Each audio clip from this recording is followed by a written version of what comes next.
पानी जो है वो कितनी बड़ी नीड है, याद रखिएगा, मदनी चैनल के नाजरीन भी सुन रहे हैं और ये बड़ी कमाल की एक तहकीक है। इस कायनात का जो राब्ता है जिंदगी से, यानी अगर ये दुनिया जिंदा है, मैं इसको आसान लफ्जों में बयान कर दूं तो ये सिर्फ और सिर्फ बारिश की वजह से जिंदा है। There is the link of life of this universe is from rain. बारिश से ये कायनात चल रही है। अब जरा गौर कीजिएगा क्यों, अब मैं इसको प्रूफ करता हूं। सबसे पहले ये समझिए कि इंसानी बॉडी के लिए पानी जरूरी कितना है और उसकी नीड कितनी है। आपको पता है हमारे जितना भी वजन है, अगर किसी का 100 किलो वजन है तो 70 किलो उसके जिस्म में लिक्विड है, 70 किलो पानी है, दूसरे लफ्जों में, चाहे वो खून की शक्ल में चाहे वो पानी की शक्ल में। यानी 70% ऑफ आवर बॉडी जो वेट है वो पानी में, बाकी चीजें दूसरी हैं। तो अब जरा गौर कीजिए कि जैसे ही ये लेवल कम होता है ना, चाहे वो एक दिन का बच्चा हो, वो रोना शुरू कर देगा उसको, क्योंकि वो कह तो नहीं सकता प्यास लगी है। अगर 7.5 अरब लोग इस कायनात में हैं और सबको अपनी बॉडी का वो रेशियो मेंटेन करने के लिए पानी कितना रिक्वायर्ड होगा, अल्लाह सबको पानी पहुंचा रहा है। 7 अरब लोगों में कोई ऐसा नहीं है जिस तक पानी नहीं पहुंचता। पानी नहीं पहुंचेगा तो वो प्यासा मर जाएगा, नंबर 1। और सिर्फ इंसान को पानी नहीं चाहिए, कायनात में जितने जानवर हैं, जितने परिंदे हैं, जितने दरख्त हैं, आप अगर हिसाब करें ना कि required of water in universe, रोजाना दुनिया को कितना पानी चाहिए चलने के लिए।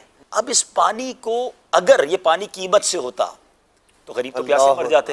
अल्लाह ने इस पानी को जितनी जरूरत थी उतना मुहैया कर दिया, आसान कर दिया और फ्री रखा। आप देखिए इसको करने के लिए मेहनत कोई नहीं है। अब आइए, ये पानी मिलता कैसे हमको? हम और आप तो रोजाना पानी पी रहे हैं। समझिए जरा, पानी का दुनिया में आने का एक ही रास्ता है, ये याद रखिएगा, ये सिर्फ बारिश है। हाँ, ये जितनी नहरें चल रही हैं ना, जो हम पानी पी रहे हैं, जितने कुएं हैं, बेसिकली इसकी स्टार्ट बारिश से है। अब जरा समझिए अल्लाह की कुदरत का निजाम देखें। अल्लाह, समुंदर दुनिया में 67% पानी है ऑलमोस्ट, लेकिन वो पानी पीने के लायक नहीं है। 33% जो खुश्की है, उन सबको पानी चाहिए, अल्लाह की शान देखें, मगर अल्लाह ने 67% कायनात में पानी रखा, वो पीने के लायक नहीं है। अब ये पीने के जो लाइक पानी नहीं है, वो लाइक कैसे हो इन 33% दुनिया वालों के लिए, जमीन वालों के लिए? अगर आप कैलकुलेट करें, 7 अरब, एक तहकीक मैंने बयान भी की थी कि 7 अरब अगर इंसान है तो 70 अरब जानवर है, 10 टाइम मल्टीप्लाई, 700 अरब परिंदे हैं, ठीक है। दरख्तों की तो मसला ही कोई नहीं कि कितने हैं, तो अरबों खरबों होंगे। तो अगर इन सबको कैलकुलेट करें तो billions and billions gallons daily required है। अब आप देखें कुदरत का शाकार, धूप पड़ती है और यही जो बुखारात की सूरत में समुद्र का पानी पहले आसमान की तरफ जाता है, ठीक है। साइंस यही कहती है ना, अरबों टन पानी, नॉट गैलन्स, अरबों टन पानी रोजाना की बुनियाद में आसमान पे जा रहा है बादलों में। मुझे बताएं वो पाइपलाइन कहां है? ये किस मोटर के जरिए ऊपर जा रहा है और कौन सा पाइप है जो उसको ऊपर लेकर जा रहा है? अल्लाह, कौन सा निजाम है जो नजर नहीं आ रहा लेकिन डेली बेसिस पे हो रहा है? ठीक है जनाब, पहुंच गया ऊपर। आप सबने जहाज में सफर किया है, मेरी तो आधी जिंदगी उसी में गुजर गई है। अब मैं जब भी जहाज मेरा बादलों को क्रॉस करता तो मैं, किधर है वो टैंकी जिसमें पानी पड़ा हुआ है, कहां महफूज हो रहा है? कौन सी टैंकी है? जहाज 1 सेकंड में बादलों को क्रॉस कर जाता है, नजर कोई नहीं देख सकता कि वो अरबों टन, थोड़ा बहुत पानी नहीं है। बारिश बरसे, कभी इसका वजन करो तो कितना टन पानी बरसता है। ये महफूज कहां है? नोबडी इवन सी नहीं कर सकता, उसको देख नहीं सकता। ये बादलों में पानी है, अच्छा, ये वो ओवरहेड टैंक है जो हमें नहीं पता कहां है, लेकिन सेव है। ठीक हो गया। अब उसके बाद बारिश बरसती है, लेकिन गया तो खारा पानी था ऊपर जी, जो नीचे आया the most best mineral water in the world, वो रेनिंग वाटर। अल्लाह ने माए मुबारक कहा ना कुरान में, ये फिल्टर प्लांट कहां लगा हुआ है? आप जरा सोचिए, वो पाइपलाइन किधर है, वो स्टोरेज किधर है, वो फिल्टर प्लांट किधर है? चलें जनाब, ये भी समझ आ गया, कुदरत का नजारा है, साफ हो गया, पानी दुनिया को मिल गया। अब सवाल यह है कि जो लैंड लॉक कंट्रीज हैं दुनिया में, पाकिस्तानियों को ये नेमत पता ही नहीं है कि हम समंदर वाली मुल्क हैं। दुनिया के बहुत सारे मुल्क हैं जिनमें समंदर ही नहीं है, उनके पोर्ट्स ही नहीं है, वो किसी और मुल्क पे इंपोर्ट करते हैं, फिर अपना सामान बजरिया रोड मंगवाते हैं। अब सवाल ये बनेगा कि अगर ये पानी ऊपर जाता और बरस जाता तो जो मुल्क समुद्र के किनारे होते उनको पानी मिल जाता। जो पेशावर है हमारा, वो तो वहां समुद्र नहीं है, वहां पानी कैसे जाता है?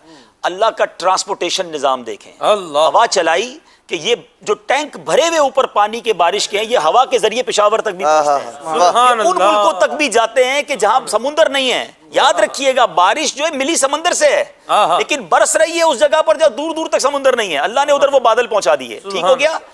अब पानी बरसा, चले जनाब, पानी मिल जाता, जितनी प्यास लगती उतना बरसता, फिर संभालते किधर इस पानी को? अल्लाह ने जमीन को ये सलाहियत दी है वाह, वाह। कि इस पानी को स्टोर कर लेती है। वाह। ये जमीन पानी एक्स्ट्रा चूस लेती है। अब आप बोरिंग करके इसको निकाल लें, आप कुआं खोद के निकाल लें, कमाल देखें, जमीन के अंदर जाकर पानी बाहर निकलता है, वो भी साफ निकलता है। वाह। ना उसमें कोई गंदी आमिजिश होती है, वो भी पानी पीने के काबिल रहता है। अल्लाह ने नीचे भी ये निजाम दिया, ये अंडरग्राउंड स्टोरेज हो गया। अच्छा जनाब, अब हमारे फ्रिज में हम क्या करते हैं, पानी एक्स्ट्रा होता है तो हम ठंडे बर्फ जमा लेते हैं। अल्लाह का निज़ाम देखें कि बहुत गर्मी पड़ी, ज़मीन भी सूख गई, पानी निकाल के ख़त्म हो गया। लेकिन जिन दिनों में बारिश बरसी थी ना, तो जो नॉर्दर्न एरियाज थे, शमाली इलाका जाते, वहां बरसने वाली बारिश बन गई बर्फ सारी, वो बन गए सारे ग्लेशियर, वो आपका कोल्ड स्टोरेज में पानी जमा हो गया। जैसे ही गर्मी पड़ी, दुनिया की नीड बढ़ी, लोगों की प्यास बढ़ी, उस बर्फ ने पिघलना शुरू कर दी और वहां से नदियों का निजाम शुरू हुआ। वो ग्लेशियर पिघलते हैं तो पूरे दुनिया को पानी मिलना शुरू हो जाता है। यानी जब नीड बढ़ती है तो स्टोरेज पहले हो जाती है। सर्दियों में पानी स्टोर हो रहा होता है, गर्मियों में आपको सप्लाई हो रहा होता है। 7-7.5 अरब लोगों को रोजाना रब पानी। आप कुछ स्पेशल डाइट आजकल कर रहे हैं, वो क्या स्पेशल डाइट कर रहे हैं और क्यों कर रहे हैं, इस हवाले से भी अगर कुछ ये राज की बात लाई। ये तो अंदरूनी सवाल आपने जो है ना, वो ऐसा तो ना करे ना। मैं डायबिटिक का पेशेंट हूँ, 10-12 साल शुगर का जो मरीज होता है ना, मुझे जानते हैं, जितना मेरा ट्रैवल है, जितना मेरा शेड्यूल है, शुगर के मरीज के लिए ये सब चीज़ें कैरी करना इतना आसान नहीं है। मगर मेरे साथ हुआ ये कि मैं पहले तो ठीक चलता रहा, मगर अब से 6 महीने यानी 1 साल पहले से मेरी शुगर ने इंक्रीज़ करना शुरू किया और मैं अल्हम्दुलिल्लाह उसको प्रॉपर्ली चेक करता रहा और 6 महीने पहले मेरी शुगर जो है वो काफ़ी ज़्यादा हो गई। अब मैं कंफ्यूज था कि मैं मीठा नहीं खा रहा हूँ और बहुत कम खा रहा हूँ और मैं अपनी डाइट को कंट्रोल भी कर रहा हूँ, मैं ज़्यादा भी नहीं खा रहा, लेकिन मैं अपनी शुगर को पकड़ नहीं पा रहा था और वो कंटिन्यू बढ़ती जा रही थी। फिर मेरी नज़र से एक फार्मूला गुजरा और वो फार्मूला है GPS।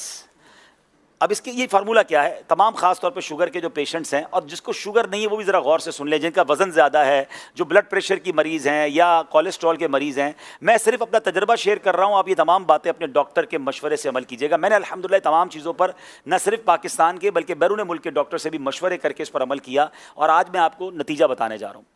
तो मेरी शुगर जो थी, चले बता देता हूँ, मेरी शुगर 9.9 तक पहुँच गई, बढ़ते बढ़ते 9.9 तक पहुँच गई, जो कि HB1C जो होती है 3 महीने की शुगर, और ये ग्रेजुअली बढ़ती गई, 7 से करते करते 8 पहुँची, 9 पहुँची और 9। मैंने कहा ये क्या हो रहा है, क्यों नहीं रुक रही शुगर, दवाइयाँ चेंज करके देख ली। तो फिर वो GPS फार्मूला मेरी नज़र से गुजरा कि शुगर सिर्फ मीठा खाने से नहीं होती है। ये 3 चीज़ें हैं, G for grains, P for potato, S for sugar. ये 3 चीज़ें अगर आप छोड़ दें तो आप बगैर दवाई के शुगर पे काबू पा सकते हैं। मैं ऐसे कई लोगों को जानता हूं कि जो पहले 2 दवाइयाँ खाते थे, फिर उनकी शुगर 2-5 साल बाद दवाइयों ने असर ख़त्म किया, वो 4 टैबलेट पे पहुंचते हैं, फिर दवाइयों असर ख़त्म करती है, वो इंसुलिन पर पहुंचते हैं और एक वक्त आता है कि उनकी 25-30 साल पुरानी शुगर के बाद इंसुलिन भी काम नहीं करती है और फिर बेचारे आज़ा कटते हमने लोगों के देखे। तो अब इस फार्मूले का जो मुझे बताया गया कि इस फार्मूले पर अमल करने से आप शुगर को रिवर्स कर लेंगे और आप दवाइयाँ भी छूट जाएंगी, पहले तो मुझे यकीन नहीं आया, मगर अब मैंने खुद अमल करना शुरू किया। अब उसका थोड़ा सा अमल मुश्किल ये है कि उसमें ग्रेन्स यानी आपको उसमें रोटी छोड़नी पड़ेगी, उसमें आपको चावल छोड़ना पड़ेगा, अनाज जो है ना वो छोड़ना पड़ेगा, क्योंकि ये डायरेक्टली कार्बोहाइड्रेट्स हैं। मुझे पता चला कि एक रोटी 4 चीनी जितना अंदर जाके काम कर रही है, वो चीनी नहीं है उसमें, लेकिन वो अंदर जाके कार्बोहाइड्रेट्स उतने बना रही है। अगर आपने 2 या 3 रोटियां खा ली हैं तो आपने 12-15 चम्मच शुगर खा ली समझ लें, और तो शुगर कहां से कम होगी। तो अब रोटी को छोड़ना था। अच्छा, रोटी मेरे लिए इतना मसला नहीं था, हम मेमनों के लिए चावल बड़ा मसला है, हम चावल बहुत खाते हैं, तो चावल छोड़ना था, रोटी छोड़नी थी, पोटैटो खैर वैसे भी इतना ज़्यादा मरगूब नहीं था, और शुगर वाली तमाम चीज़ें, बेकरी की तमाम आइटम्स। राशिद भाई, अल्लाह की रहमत से मैंने ये करते हुए मुझे 4 महीने हो गए। आज 4 महीने बाद अल्हम्दुलिल्लाह मैं आपको बताऊं, मैंने ईद के यानी एक दिन पहले 2 दिन पहले टेस्ट करवाया है, मेरी शुगर 7.8 हो गई है, 9.9 से 7.8 हो गई है। और मज़े की बात यह कि पिछले 2 महीनों से मैंने दवाई खाना भी छोड़ दी है। ये मैंने दवाई के बगैर रिकवर किया। अगर मैं दवाई खा रहा होता तो ये 6.5 हो चुकी होती, लेकिन मैं क्यों अपने अंदर केमिकल डालूं। मैं डॉक्टर से मुसलसल मशवरा करता रहा, तो डॉक्टर साहब ने कहा आप चेक करते रहे और कम हो रही है तो अब आधी आधी करते रहे दवाएं। तो अब मैं इस पोजीशन में हूं कि मैं पूरे दिन में अल्हम्दुलिल्लाह दवाई नहीं खाता हूं। फिर उसके बाद मुझे फ़ायदा ये हुआ, मेरा कोलेस्ट्रॉल था 220, 2 महीने पहले की बात कर रहा हूं, और आज कल की रिपोर्ट के मुताबिक 146 हो चुका है, विदाउट एनी मेडिसिन। सिर्फ मैंने डाइट से इसको कंट्रोल किया है। कुछ फैटी लिवर के भी प्रॉब्लम्स थे, वो कम हो गए अल्हम्दुलिल्लाह, और भी बहुत सारी चीज़ें। मेरा तकरीबन 7 किलो वज़न कम हो गया। मैं वजन कम करने की बहुत टाइम से कोशिश कर रहा था, मैंने कोई ज़्यादा कोशिश नहीं की, मैं खा प्रॉपर रहा हूँ, पेट भर के खा रहा हूँ, ऐसा नहीं मैंने खाना कम किया है, मैंने सिर्फ इन 3 चीज़ों से अपने आप को पीछे किया है, अल्हम्दुलिल्लाह। अच्छा, फिर मज़े की बात यह है कि सिर्फ मेरे साथ नहीं हुआ, जब मैंने 2 महीने में रिजल्ट देखना शुरू किया, मैंने आसपास के दोस्तों को बताना शुरू किया। मैं नाम नहीं ले सकता, हमारे अरकान शूरा भी हैं, हमारे बड़े बड़े जिम्मेदारान भी हैं। आप यकीन करें, अगले 1-2 महीनों में जो उनकी मुझे कॉलें आई हैं, जो शुगर के पेशेंट थे, वो कहते हैं हमारी शुगर नॉर्मल हो गई है, लोगों की इंसुलिन छूटना शुरू हो गई है, वो इंसुलिन से दवाई पर आना शुरू हो गए हैं। अब मैं आपको ये सारी बातें बताने के बाद अच्छी नीयत के साथ अपना शेड्यूल बताता हूं, क्योंकि कुछ लोग जब मैं ये बताता हूं ना, तो वो कहते हैं यार रोटी और चावल के बगैर जिंदा कैसे रहेंगे। ठीक है ना, मैं 4 महीने से जिंदा हूं और मैं पहले से अच्छी लाइफ गुजार रहा हूं, बहुत फ्रेश फील करता हूं। अब उसका तरीका क्या है, मैं आपको समझाता हूं। पहले तो जब तक आप इसको साइड पे करेंगे ना, तो फिर आपको चीज़ें बहुत सारी नज़र आना शुरू हो जाएंगी। पहले तो हमें नज़र ही एक ही चीज़ आती है ना कि भाई 3 रोटियां खानी है रोज़ की या 2 प्लेट चावल खाने हैं। तो जनाब आप अल्हम्दुलिल्लाह सलाद, फ्रूट और फिर आप गोश्त डायरेक्ट थोड़ा सा ले लें, आप बॉयल अंडे खा लें। अगर आपको फ्राइड एग भी खाने तो कम तेल में तल के चम्मच से खा लें अंडे। मैं 1-2 दिन पहले एक जगह गया, दोस्त के घर दावत थी, बड़ा बेहतरीन कह रहा है ईद आ रही है अब्दुल हबीब भाई, गोश्त नहीं बनाया, दाल चावल बनाया। अच्छा, अब मैं पहले क्या करता था, जब शुरू में मैंने डाइट शुरू की तो मैं लोगों को बताता था मैं रोटी चावल नहीं खाता, तो फिर लोग क्या करते थे बेचारे, वो बारबेक्यू मंगवा रहे हैं, महंगे महंगे खाने मंगा रहे हैं। मैंने कहा ये तो गलत हो रहा है, तो अब मैंने बताना छोड़ दिया है। अब मैं नखरे नहीं करता, मैं कहता हूँ मैं आपके घर आ जाऊँगा, जो भी दावत है। तो दाल चावल बनाया तो बड़ा कमाल का, हमारे यहाँ मशहूर है दाल चावल ना, तो सारे दोस्त खा रहे थे। तो मैंने कहा आप क्या खाएंगे, मैंने बिल्कुल खाऊंगा। मैंने लिया, मैंने दाल की प्लेट भरी, उसमें लौकी शरीफ निकाली और मैं चम्मच से दाल खाने लगा। मैंने लौकी खाई, हर दस्तरखान पे थोड़ा बहुत तो सलाद होता है, मैंने सलाद खाया। देखिए एक फार्मूला अगर आपको समझ आ जाए ना कि आपके वजन का 1% आपका पेट होता है। किसी का 80 किलो वजन है, उसका 800 ग्राम में पेट भरेगा। अब मेरे पेट के अंदर अगर 700 ग्राम की जगह है, तो मैंने ये सोच लेना है कि मैंने 700 ग्राम भरना किससे है। याद रखिए, मैं इसको इस तरीके से आपको समझाता हूँ, आपके साथ सबके साथ हुआ होगा कि कभी आपको बड़ी शदीद भूख लगी होगी, बचपन में तो ज़्यादा हुआ था। हम गरम गरम रोटी लेने जाते थे और आते आते ही एक रोटी पूरी खा जाते थे। मम्मी ने मंगवाई होती थी रोटी, तो भूख इतनी लगी होती थी वही रोटी खा जाती, क्योंकि भूख लगी होती थी, ना सालन था ना कुछ था, क्योंकि भूख लगी थी। और ऐसा भी हुआ होगा कि आपने कभी दोस्तों के साथ दाल चावल खाया होगा या दाल रोटी खाई होगी, पेट भर गया। अब दुनिया की बेहतरीन चीज़ आपके सामने आ जाए तो आप क्या कहते हैं, यार अब तो पेट भर गया। इट मीन्स पेट ही भरना है, लज्जत तो ज़बान तक है। तो अगर आप इस 700 ग्राम की इस प्रॉपर थैली को अच्छी चीज़ों से भर लेते हैं तो आपको फिर ख़त्म हो जाएगा चैप्टर, आपका पेट भर जाएगा। तो पहले कोशिश ये करें कि फ्रूट या सलाद सामने आ जाए, 300-400 ग्राम वो खा लें, ठीक है।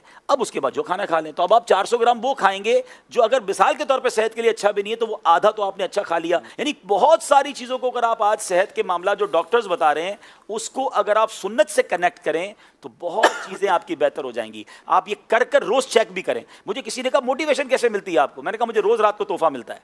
कहते कैसे, मैंने कहा मैं रोज़ पूरा दिन गुजार के सोने से पहले खाने के 2 घंटे बाद शुगर चेक करता हूँ और मुझे पता चलता है कि मेरी पूरे दिन की डाइट में बगैर दवाई पिए मेरी शुगर नॉर्मल है। मैं अगले दिन के लिए फिर तैयार हो जाता हूँ कि मैंने इंशाल्लाह ये चीज़ें नहीं खानी है और अल्हम्दुलिल्लाह मैं इसका नतीजा देख रहा हूँ। तो अच्छी नीयतों के साथ खैरुन्नासी मन यनफ़उन्नास, लोगों में अच्छा वो है जो दूसरों के लिए भी अच्छा बने। तो मैं जो अपने लिए अच्छा समझ रहा हूँ आपको बताया है।